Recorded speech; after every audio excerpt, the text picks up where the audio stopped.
Escrevi este capítulo sentado na varanda da casa, porque o sol de verão estava quente. Minha esposa e eu estávamos comentando sobre o vento refrescante que surgiu quando começou a escurecer. Falamos principalmente do poder e do mistério do verão. É interessante notar que na escritura, tanto no hebraico como no grego, as línguas originais, a palavra usada para o espírito também pode ser traduzida por vento. De maneira semelhante, o Espírito Santo opera de diferentes maneiras em nossas vidas, e em épocas diferentes da história.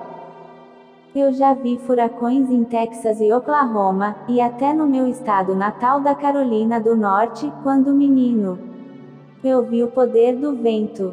Eu vi os freios do ar, que usam o vento, ou o ar, para fazer parar os enormes caminhões que descem pela rodovia. A mesma força para erguer no ar um avião de dezenas metros de comprimento. O diretor de uma pedreira de granito na Carolina do Norte disse: "Nós suprimos o granito para a prefeitura de Nova York. Nós podemos erguer um bloco de granito de 3 metros de espessura a quase qualquer altura que precisemos para movê-lo. Nós usamos o ar para isto. Para nós isto é tão fácil como erguer uma folha de papel." O ar, este invólucro invisível em que vivemos e nos movemos, esta substância tão imaterial que podemos mover nossas mãos através dela como se ela não fosse real. Mas que poder imenso, terrível! Vimos no capítulo anterior algo da natureza e da personalidade do Espírito Santo. Agora procuraremos ter uma visão da sua obra distinta em cada grande época. Mas em primeiro lugar, para termos uma visão global, temos de ver como o Deus triuno atua em cada época. Neste intento, nos deparamos com elementos de mistério que dificultam uma compreensão plenamente humana. O Pai, o Filho e o Espírito Santo, ao mesmo tempo, têm funções diferentes, inerentes a cada um. Por exemplo, nem o Pai nem o Espírito Santo morreram na cruz da Calvário. Foi Deus Filho. Temos de entender estes fatos, especialmente quando pensamos nesta época e como Deus age hoje. Estudando a Bíblia, constatarmos que o Antigo Testamento enfatiza principalmente a atuação de Deus Pai. Os Evangelhos enfatizam a obra de Deus Filho. E do dia de Pentecostes até hoje a ênfase é na atuação de Deus Espírito Santo. Ao mesmo tempo a Bíblia nos diz que Deus Espírito Santo já agiu desde o princípio, e através de toda a história.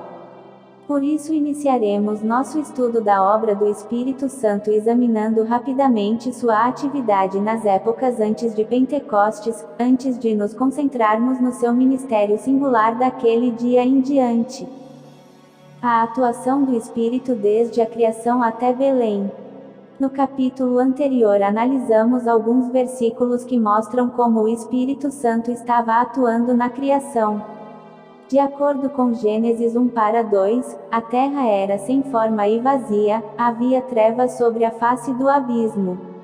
Logo em seguida lemos que o Espírito de Deus pairava por sobre as águas. Algumas versões trazem mover-se, mas a palavra hebraica é estar sobre, assim como uma galinha fica sobre seus ovos para chocá-los e trazer nova vida ao mundo. Da mesma forma o Espírito Santo pairou sobre a criação original de Deus para encher seu vazio com as várias formas de vida, de onde resultou o relato de Gênesis 1 e 2. Assim, desde o princípio o Espírito Santo estava ativo na criação, junto com o Pai e o Filho. Quando Deus formou o homem do pó da terra, Gê 2:7, o Espírito Santo estava envolvido. Isto podemos concluir indiretamente de Jó 33:4. O Espírito de Deus me fez, e o sopro do Todo-Poderoso me dá vida. Um jogo de palavras aqui mostra como o Espírito de Deus e a nossa respiração estão intimamente relacionados. Espírito e sopro, no hebraico são a mesma palavra.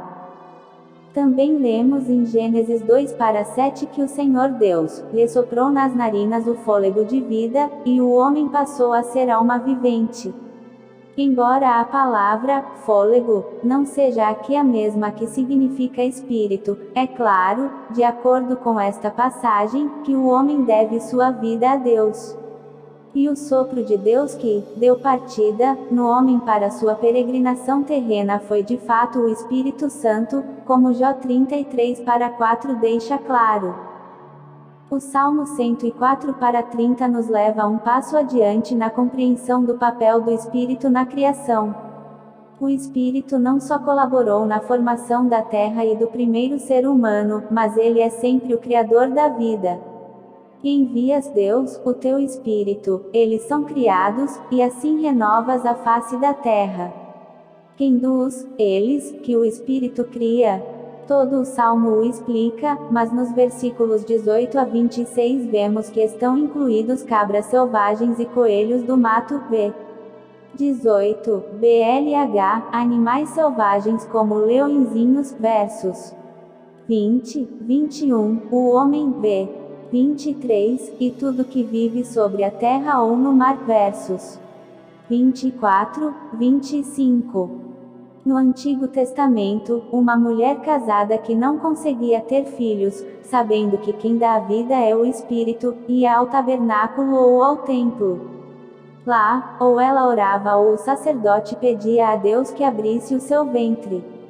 Bem, uma mulher assim conhecia as realidades básicas da vida como nós também, mesmo não tendo um conhecimento científico do processo de gestação como nós hoje.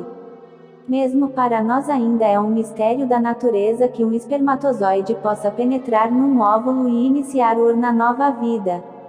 Esta é simplesmente uma maneira médica ou biológica para descrever o toque da mão de Deus na criação de uma nova vida. Ana é uma ilustração clássica para isto. Ela foi para o tabernáculo para orar por um filho. O sumo sacerdote Eli a princípio pensou que ela estivesse bêbada, mas ela lhe disse que era uma mulher atribulada que tinha derramado seu coração diante do Senhor. Eli respondeu: vai-te em paz, e o Deus de Israel te conceda a petição que lhe fizeste. E Sam. 1:17 da manhã. Mais tarde ela deu à luz ao profeta Samuel. Apesar de o Espírito não ser mencionado na história, a nossa compreensão das suas funções, de acordo com o Salmo 104, e Jó 33:4, nos mostra que cabia ao Espírito de Deus conceder vida. O Salmo 104:30 diz mais do que isto, que devemos nossa criação ao Espírito. Ele também renova a face da terra. Deus alimenta o que cria. Os crentes do Antigo Testamento tinham a convicção, e com razão, de que Deus tinha algo a ver com plantação e colheita. Uma boa colheita era atribuída a ele.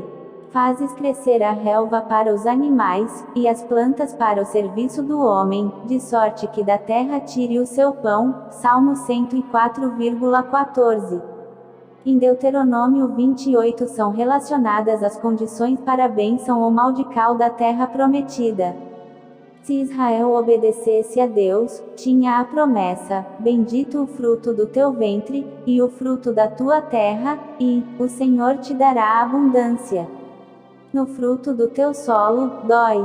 28:4, 11. A festa das primícias que Israel comemorava reconhecia formalmente que Deus era responsável pela abundância.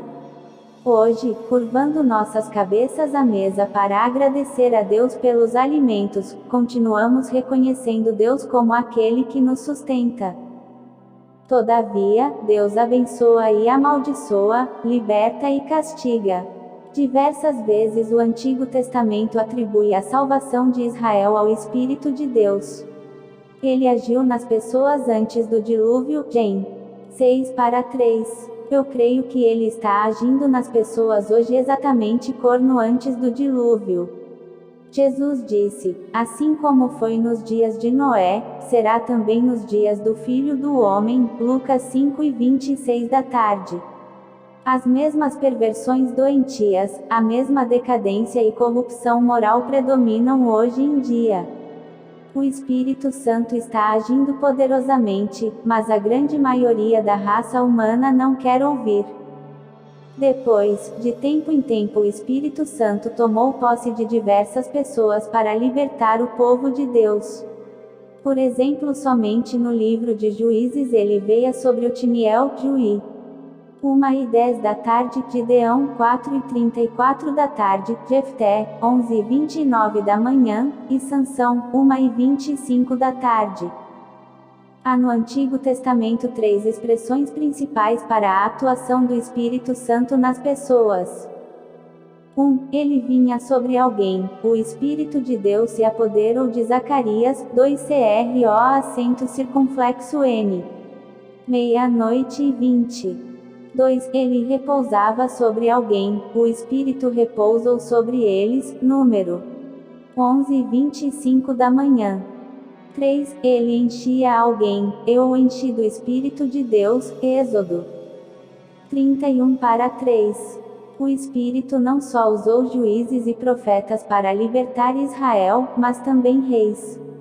Estes eram ungidos com óleo, símbolo de que eles estavam sendo revestidos com o poder do Espírito Santo, como podemos ver na unção de Davi por Samuel, em 1 Sam. 4h13 da tarde. Daquele dia em diante o Espírito do Senhor se apossou de Davi.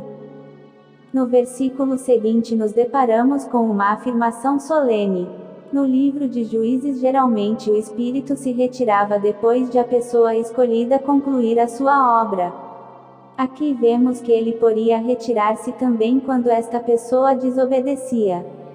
L. Sam. 4h14 da tarde diz isto de Saul, e comparando Juízes 2h19 da tarde com 4h14 da tarde vemos que aconteceu a mesma coisa a Sansão. No uso de Davi, vemos até em suas orações como ele se preocupava com a retirada do Espírito. Não me repulses da tua presença, nem me retires o teu Santo Espírito. Salmo 51:11. A grande libertação que Deus providenciou, é claro, não veio com um rei ungido por homens, mas com o Messias, título que significa ungido. Isaías escreveu profeticamente que o Messias diria: o Espírito do Senhor Deus está sobre mim, porque o Senhor me ungiu. Isa 61:1. Jesus, lendo esta passagem 800 anos depois na sinagoga, disse: hoje se cumpriu a escritura que acabais de ouvir. Lucas 4h21 da manhã. Nem sempre é fácil separar o papel do Pai, do Filho e do Espírito Santo no Antigo Testamento. Mas sabemos que Jesus apareceu de tempo em tempo em teofanias, que são aparições do nosso Senhor antes da sua encarnação. Sabemos também que o nome de Deus no Antigo Testamento pode estar se referindo a diferentes pessoas da Trindade. Em resumo, vimos que o Espírito Santo estava agindo antes de o mundo começar. Depois ele renovava e alimentava sua criação. Estava ativo em todo o Antigo Testamento, tanto na natureza como no meio do seu povo, guiando e libertando-o através de juízes, profetas, reis e outras pessoas. E falou daquele dia em que viria o ungido. A atuação do Espírito de Belém até Pentecostes. Durante o período de tempo abrangido pelos 4 evangelhos, a atuação do Espírito Santo estava centralizada na pessoa de Jesus Cristo. O homem-Deus foi concebido pelo Espírito, Lucas 1h35 da manhã, batizado pelo Espírito, João 1h32 da manhã, 33, guiado pelo Espírito, Lucas 4:1, ungido pelo Espírito, Lucas 4:18 da manhã, Atos 10:38 da manhã, revestido com poder pelo Espírito, Mate. Meio-dia e 27:28. Ofereceu a si mesmo como expiação pelo pecado, pelo Espírito, Reb. 9:14 da manhã, foi ressuscitado pelo Espírito, Rom, 8:11 da manhã, e deu mandamentos por intermédio do Espírito, Atos 1:2. Sem sombra de dúvida, uma das passagens bíblicas que inspiram mais admiração é a que relata o que o anjo disse a Maria: descerá sobre ti o Espírito Santo e o poder do Altíssimo te envolverá com a sua sombra. Por isso também o ente santo que há de nascer, será chamado Filho de Deus. Lucas 1:35 da manhã. Pessoas excessivamente céticas e outras com uma visão muito limitada da ciência zombaram em total descrença, mas o anjo desfez qualquer dúvida quando disse: porque para Deus nada é impossível. Lucas 1:37 da manhã, BJ. Para os cristãos, qualquer sugestão de que Deus Espírito Santo não seria capaz de concretizar o nascimento virginal é absurda. Se crermos que Deus é Deus, e que Ele governa seu universo, não há nada difícil demais para seu poder ilimitado. E Deus sempre faz o que quer. Quando planejou o nascimento do Messias, fez um milagre. Pulou um degrau na sequência fisiológica normal da concepção. Nenhum ser humano masculino participou. A vida formada no ventre da Virgem não era outra que a vida de Deus Filho encarnada em um corpo humano. O nascimento virginal foi um milagre tão extraordinário, que era óbvio que Deus estava operando a encarnação, e não o homem. Há hoje em dia alguns assim chamados teólogos que negam a encarnação, rejeitam a divindade de Jesus Cristo. Com isto estão muito perto de blasfemarem contra o Espírito Santo. O Espírito Santo também estava agindo nos discípulos de Jesus antes do Pentecostes. Sabemos isto porque Jesus disse deles: Ele, o Espírito Santo, habita convosco. João 2:17 da tarde. Jesus também disse a Nicodemos: quem não nascer da água e da Espírito, não pode entrar no reino de Deus. João 3:5. Logo depois repetiu: importa-vos nascer de nova. João 3:7. No entanto, a atuação do Espírito nos homens no tempo de Jesus era diferente da sua atuação hoje. Em João 7:39 da manhã, o apóstolo João nos diz das palavras de Jesus: isto ele disse com respeito ao Espírito que haviam de receber os que nele crescem, pois o Espírito até este momento não fora dado, porque Jesus não havia sido ainda glorificado. A Bíblia não revela claramente qual era a diferença. Mas sabemos que a vinda do Espírito no dia de Pentecostes foi algo muito mais extasiante que qualquer outra experiência anterior que eles tinham tido. De qualquer forma, vimos que o Espírito Santo estava atuando de diversas maneiras no nascimento e na vida do nosso Senhor Jesus Cristo e nas vidas e no ministério dos seus discípulos. A atuação do Espírito de Pentecostes até hoje. Em Atos, Lucas relata a ascensão de Jesus ao céu, Atos 1:9-11. No capítulo 2 ele destaca a descida do Espírito Santo à terra, Atos 2:1-4. Jesus tinha dito: se eu não for, o Consolador, Espírito Santo, não virá para vós outros, se, porém eu for, eu vou-lo enviarei. João 16:7. Foi em cumprimento desta promessa que Pedro disse a respeito do Cristo glorificado: exaltado, pois, à destra de Deus, tendo recebido do Pai a promessa do Espírito Santo, derramou isto que vedes e ouves. Atos 2:33 da manhã. Há muitos anos um famoso explorador do Ártico partiu com uma expedição para o Polo Norte. Depois de caminhar 2 anos por aquela região desolada, ele escreveu uma curta mensagem, amarrou-a no pé de um pombo-correio, e preparou-se para soltá-lo, para que fizesse a longa viagem de mais de 3.000 quilômetros até a Noruega. O explorador olhou para a solidão ao seu redor. Nenhum ser vivo, até onde seus olhos podiam alcançar. Nada além de gelo, neve e um frio incrível. Segurou a ave trêmula em suas mãos por alguns instantes e depois soltou-a na atmosfera gelada. O pombo deu 3 voltas, e depois partiu em direção ao sul, sobrevoando centenas de quilômetros de gelo e mar, até descer junto à esposa do explorador. Com a chegada do pombo-correio, esta sabia que estava tudo bem com seu marido na longa noite do Ártico. Da mesma forma, a vinda do Espírito Santo, a pomba celeste, provou aos discípulos que Cristo tinha entrado no santuário celestial. Tinha se assentado à direita de Deus Pai, porque sua obra redentora estava concluída. A chegada do Espírito Santo cumpriu a promessa que Cristo tinha feito, também testemunhou que a justiça de Deus tinha sido feita. Tinha-se iniciado a era do Espírito Santo, que não podia começar antes que Cristo fosse glorificado. Sem dúvida, a vinda do Espírito Santo em Pentecostes marcou uma mudança crucial na maneira de Deus se relacionar com a raça humana. É um dos 5 acontecimentos passados, todos eles componentes básicos do Evangelho cristão: a encarnação, a redenção, a ressurreição, a ascensão e Pentecostes. O 6º componente ainda está para ser realizado: a segunda vinda de Jesus. O primeiro acontecimento básico, a encarnação, marcou a entrada redentora de Deus na vida humana, como verdadeiro homem. O segundo acontecimento foi a maneira de Deus permanecer justo e mesmo assim justificar homens culpados, a redenção.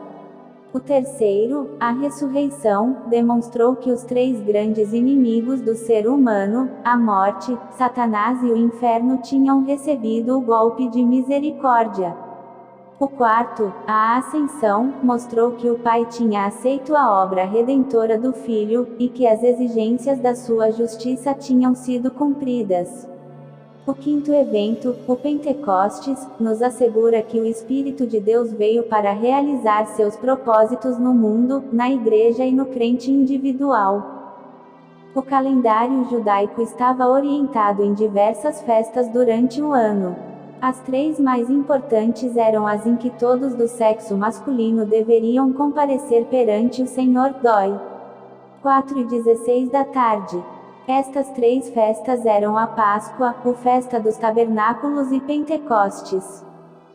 A festa da Páscoa comemorava o dia em que os israelitas foram libertados milagrosamente de um longo período de escravidão no Egito. Depois de matarem um cordeiro, sem defeito, Êxodo 12:5, os israelitas passaram o sangue nas portas de todas as suas casas, e assaram e comeram os cordeiros. O sangue do cordeiro livrou-os do julgamento de Deus. A Páscoa do Antigo Testamento teve seu cumprimento final na morte de Cristo no Calvário, pois Cristo, nosso Cordeiro Pascal, foi imolado. 1 Cor. 5:7. O livro aos Hebreus nos ensina que devido a isto não há mais necessidade de sacrificar o sangue de novilhos e bodes. Jesus Cristo, de uma vez por todas, ofereceu a si mesmo pela salvação de todos os homens, derramando seu sangue. A festa dos tabernáculos, a palavra que nós usaríamos hoje seria cabana, ou tenda, lembrava Israel dos dias do êxodo do Egito, quando as pessoas não viviam em casas mas em cabanas feitas de ramos de árvores. A festa era celebrada depois da colheita, por isso é chamada de Festa da Colheita, em Êxodo 11:16 da noite. Talvez a comemoração da libertação do Egito tenha sido cumprida na libertação e bênção muito mais ampla que veio com a redenção em Cristo. João 7:38 da manhã sugere que a vinda do Espírito Santo mata mais a sede que a água no deserto e a chuva necessária para a colheita. Pentecostes ficou conhecida como a Festa das Semanas, porque era comemorada no dia seguinte ao 7º sábado depois da Páscoa, uma semana de semanas. Como isto perfaz 50 dias, o nome passou a ser Pentecostes, a palavra grega para 50º. A festa de Pentecostes era celebrada no início da colheita, em Números 28-26 é chamada de Dia das Primícias, primeiros frutos. E é verdade que o dia de Pentecostes, quando veio o Espírito Santo, no Novo Testamento, foi um dia de primeiros frutos, o início da colheita de Deus neste mundo, que será completada quando Cristo vier de novo. Pentecostes no Novo Testamento marcou o início da presente era do Espírito Santo. Os crentes estão sob sua direção assim como os discípulos eram guiados por Jesus. Jesus ainda exerce seu senhorio sobre nós do céu, mas como ele não pode estar conosco fisicamente, ele transmite suas instruções através do Espírito Santo, que faz Cristo ser uma realidade em nós. Desde Pentecostes, o Espírito Santo é o elo de ligação entre a primeira e a segunda vinda de Jesus. Ele aplica a obra de Jesus Cristo aos homens da nossa época, como veremos nas próximas páginas. Pouco depois de me tornar cristão, quando comecei a pesquisar sobre o Espírito Santo, uma das primeiras perguntas que eu me fiz foi esta: por que o Espírito Santo teve de vir? Não demorei a achar a resposta. Ele veio porque tinha uma obra a fazer no mundo, na igreja e no cristão individual, como descobriremos juntos agora. A presente obra do Espírito Santo no mundo.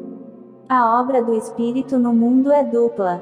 Em primeiro lugar, ele veio para convencê-lo do pecado, da justiça e do juízo, João 16, 7-11.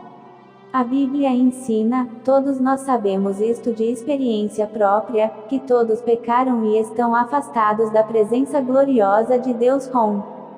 3:23 da manhã, BLH. Um pecador não pode herdar a vida eterna.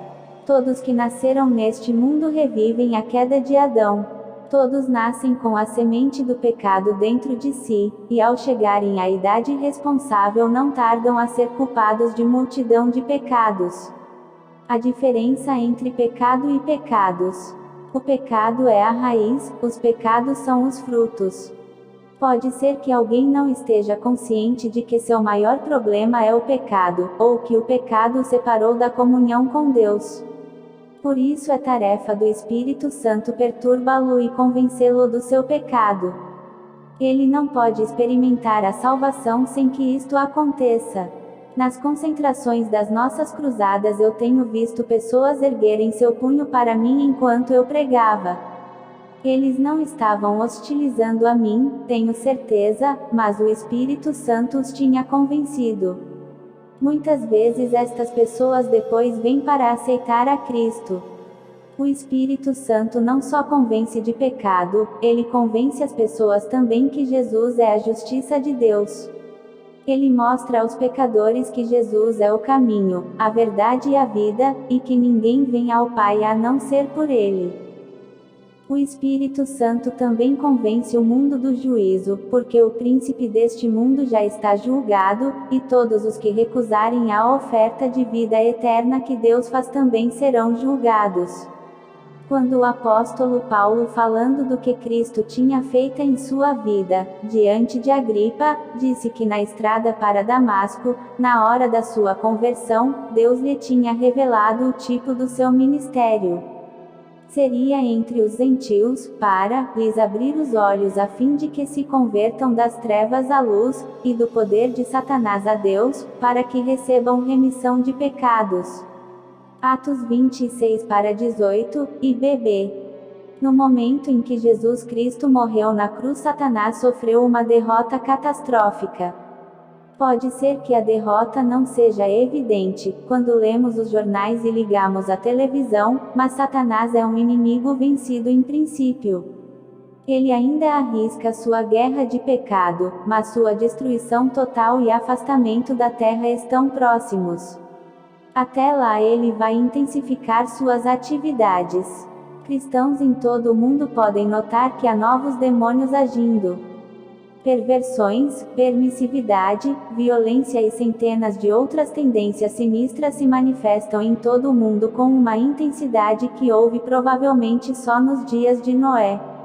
O Espírito Santo veio para nos mostrar estas coisas, porque ele tem muito a ver com as profecias bíblicas, como veremos mais tarde. O ministério do Espírito Santo no mundo não se limita a convencê-lo do pecado, da justiça e do juízo. Seu segundo objetivo no mundo é impedir o crescimento da iniquidade, ou seja, engajar-se no ministério de preservação. O apóstolo Paulo disse: com efeito o mistério da iniquidade já opera e aguarda somente que seja afastado aquele que agora o detém. 2 Tess. 2:7. A Escritura deixa claro que este planeta já seria literalmente um inferno na Terra se a Espírito Santo não estivesse presente no mundo. O mundo descrente mal sabe o quanto deve ao poder controlador do Espírito Santo. Conversei recentemente com diversos teólogos, na Europa e nos EUA, que são da opinião de que o Espírito Santo está sendo retirado lentamente do mundo, à medida que entramos no que pode ser os momentos culminantes do fim desta época. Quando tiver ido totalmente, o diabo estará à solta. Haverá guerras, violência, revoluções, perversões, ódio, medo. No mundo hoje em dia temos só uma amostra do que vai acontecer. A raça humana se encontrará num inferno que ela mesma criou. Livre do que o detém o Espírito Santo, o Anticristo reinará com poderes supremos por um curto período de tempo, até ser esmagado pela vinda do Senhor Jesus Cristo com seus exércitos.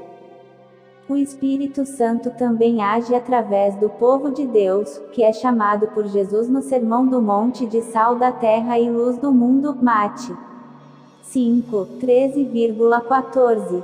Estas figuras cabem muito bem, porque o sal e a luz dão forças que agem em silêncio, discretamente, mas com grande eficiência. O sal e a luz falam da influência para o bem que os cristãos podem exercer na sociedade. Nós que somos crentes às vezes temos dificuldade para compreender que influência nós, uma minoria, divididos e às vezes desobedientes, podemos ter. Mas pelo poder do Espírito nós podemos reter o mal e fazer o bem.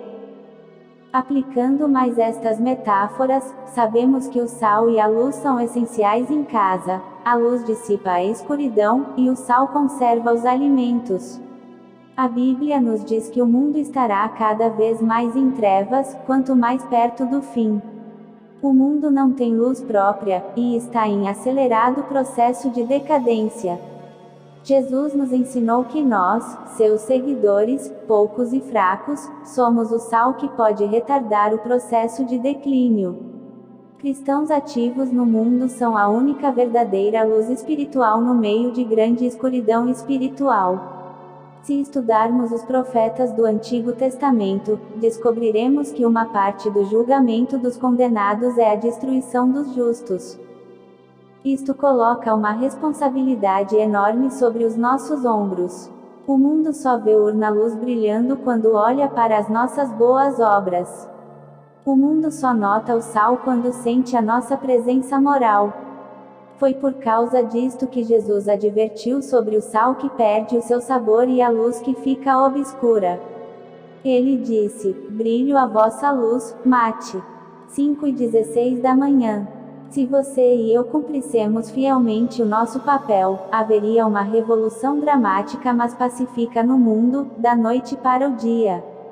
Os cristãos não estão sem poder. Temos à nossa disposição, através do Deus Espírito Santo, o ilimitado poder de Deus, já neste mundo.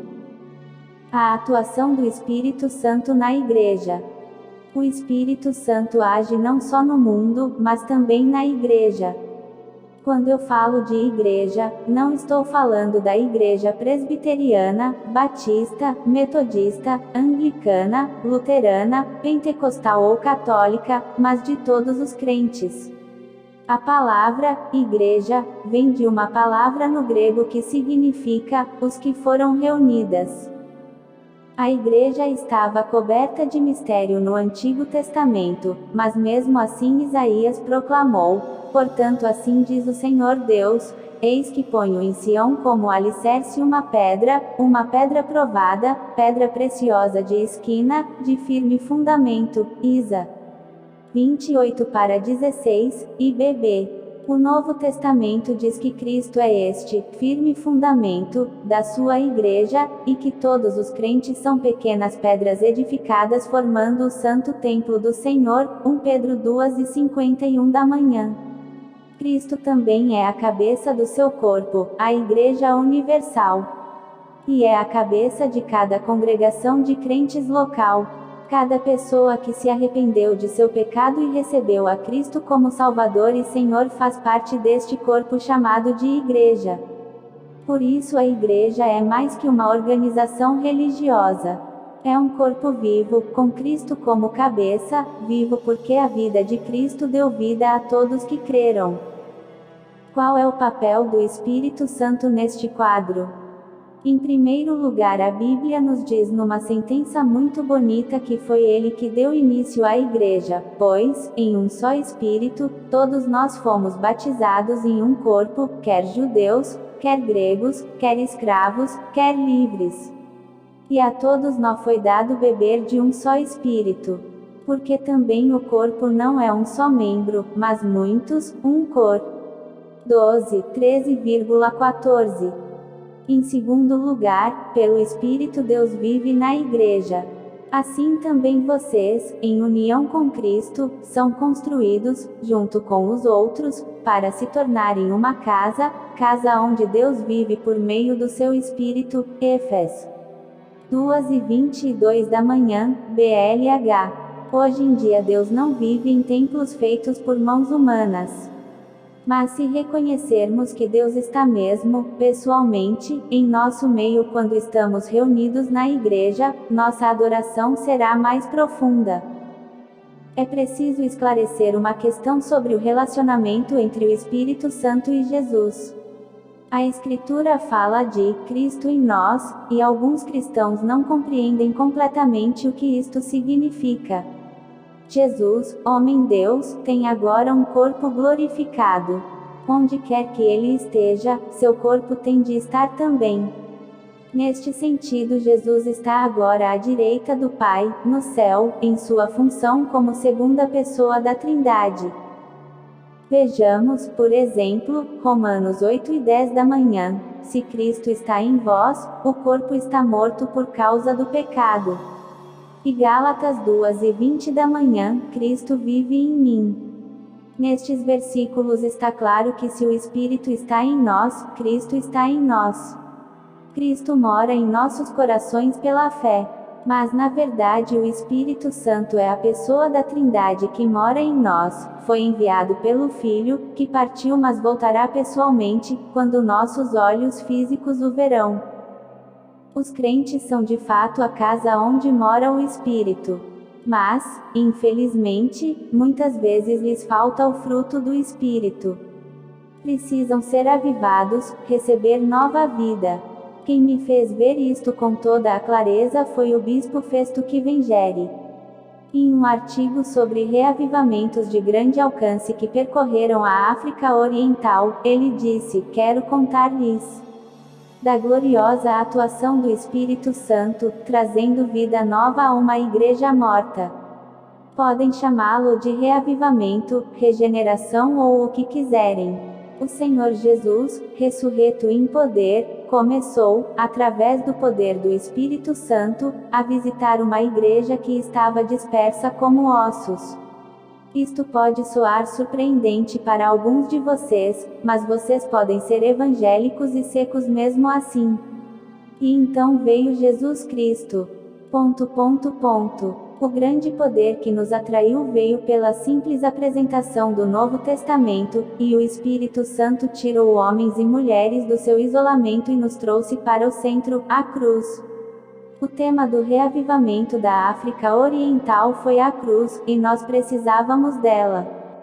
O Espírito Santo arrancou homens e mulheres do seu isolamento, e nos transformou. Sob o olhar penetrante do amor de Deus, pecados eram pecados, e os corações foram quebramados. 2. Eu tenho, por exemplo, um amigo na Flórida que é pastor. Ele obteve seus vários títulos em uma das mais famosas universidades do leste dos EUA. Pastoreou uma igreja na Nova Inglaterra. Por causa do seu conhecimento vasto, ele se tornou quase um agnóstico, apesar de ainda crer, lá no fundo do seu coração. Ele me disse que viu sua igreja diminuir cada vez mais. Não havia autoridade ou poder em seu ministério. Depois de uma série de acontecimentos, ele aceitou a Bíblia como a infalível palavra de Deus.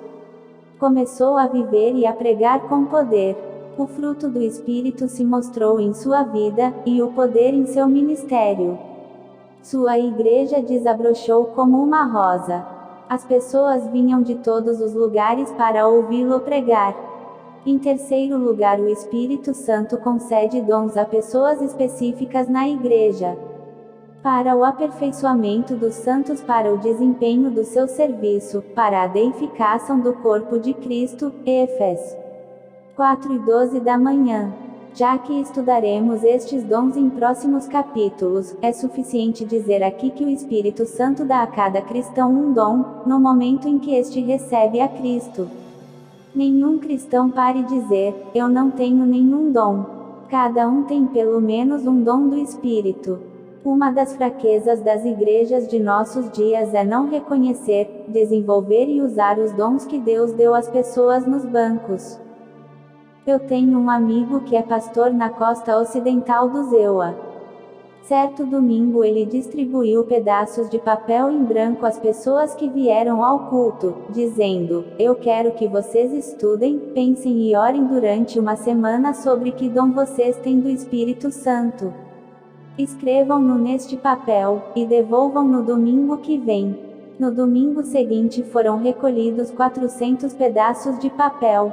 Em alguns estava escrito só um dom, em outros 2 ou 3, e alguns tinham escrito que não tinham certeza sobre qual seria o seu dom. Mas o resultado foi que toda a congregação foi posta em movimento. Todos os dons foram sendo colocados em prática. A igreja começou a crescer, e os membros foram revitalizados espiritualmente. Até aquele dia os membros estavam esperando que a pastor tivesse todos os dons e fizesse todo o trabalho. Eles eram simples espectadores. Agora tinham compreendido que eles tinham tanta responsabilidade de usar os dons como o pastor tinha de usar os dele. A atuação do Espírito Santo na vida do crente. Depois de considerar a atuação do Espírito Santo no mundo e na igreja, temos de considerar agora cada crente. Em primeiro lugar, o Espírito Santo ilumina a mente do cristão. Deus nos revelou pelo Espírito, porque o Espírito a todas as coisas perscruta, até mesmo as profundezas de Deus. L. Cor. 2:10 da manhã, e não vos conformeis a este mundo, mas transformai-vos pela renovação da vossa mente, com 12:2, IBB. E vos renoveis no espírito do vosso entendimento, Efésios 4:23 da manhã. John R. W. Stott diz em um pequeno livro que sublinha a importância de deixar Deus desenvolver e usar as nossas mentes convertidas. Ninguém quer um cristianismo frio, intelectual, sem alegria. Isto, porém, significa que devamos evitar o intelectualismo a todo custo. Que as céus não permitam que conhecimento sem zelo substituam zelo sem conhecimento. Ambos fazem parte do propósito de Deus, zelo dirigido pelo conhecimento, conhecimento animada pela zelo. Uma vez ouvi Dr. John Mackay, naquele tempo diretor do seminário Princeton, dizer: entrega sem reflexão é fanatismo em ação. Mas reflexão sem entrega é a paralisia de qualquer ação. 3. Dr. Stott enfatiza como os que dizem que o que importa no fim, não é doutrina, mas experiência, estão errados. Isto é a mesma coisa que colocar a nossa experiência subjetiva acima da verdade de Deus revelada. 4. É tarefa do Espírito Santo tirar o véu que Satanás pôs sobre as nossas mentes, e iluminá-las para que possamos entender as coisas de Deus. Ele faz isto especialmente quando lemos a palavra de Deus, que o Espírito Santo inspirou. Em segundo lugar, o Espírito Santo, além de iluminar a mente do cristão, também mora em seu corpo. Vocês não sabem que o corpo é o templo do Espírito Santo que vive em vocês e foi dado por Deus. Vocês não pertencem a vocês mesmos. 1 Cor. 6:19 da manhã, BLH. Se nós compreendêssemos que o próprio Deus, na pessoa do Espírito Santo, realmente mora em nossos corpos, teríamos mais cuidado com o que comemos, bebemos, olhamos ou lemos. Não é de se admirar que Paulo tem Adão, mas esmurro o meu corpo, e o reduzo à escravidão, para que, tendo pregado a outros, não venha eu mesmo a ser desqualificado. 1 Cor. 9:27 da manhã. Paulo disciplinava o seu corpo, para não cair no desagrado de Deus. Isto deveria nos colocar de joelhos para confessar. Não preciso estender-me sobre como o Espírito Santo age na vida dos crentes. Por exemplo, ele os conforta, Atos 9:31 da manhã, ele os guia, João 4:13 da tarde. Ele os santifica, Rom 3:16 da tarde, ele diz aos seus servos o que devem pregar, 1 Cor. 2:13 da manhã, ele diz a missionários para onde devem ir, Atos 13:2, ele nos ajuda em nossas fraquezas, Rom 8:26 da manhã, e ele até diz aos crentes onde eles não devem ir, Atos 16:6, 7. Resumindo em poucas palavras, a atuação do Espírito Santo entre os homens nos 3 períodos da história humana pode ser definida com 3 palavras: sobre, com e em. No Antigo Testamento ele veio sobre algumas pessoas à sua escolha, permanecendo por um tempo determinado, Juízes 2:19 da tarde. Os evangelhos mostram como ele mora com os discípulos, na pessoa de Cristo, João 2:17 da tarde. Do 2º capítulo de Atos em diante a Bíblia diz que ele está no povo de Deus, 1 Cor. 6:19 da manhã.